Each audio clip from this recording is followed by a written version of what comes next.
নমস্কার বন্ধুরা, আমার স্নিগ্ধা মহাপাত্র চ্যানেলে তোমাদের সবাইকে স্বাগত জানাই।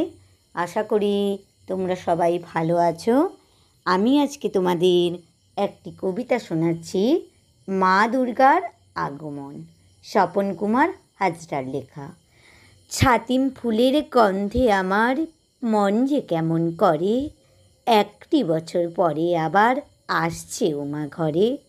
কাশফুল আর নীলাকাশে শরৎরানী ওই হাসে, শিউলি ফুলের গন্ধে মেতে বাতাস ধেয়ে আসে।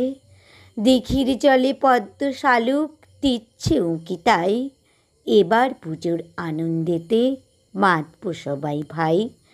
পুত্র কন্যা সঙ্গে নিয়ে 3টি দিনের তরে, গৌরী আসবে মত্তলোকে আনন্দ নাড় ধরে। নমস্কার বন্ধুরা, কবিতাটি এখানেই শেষ করছি।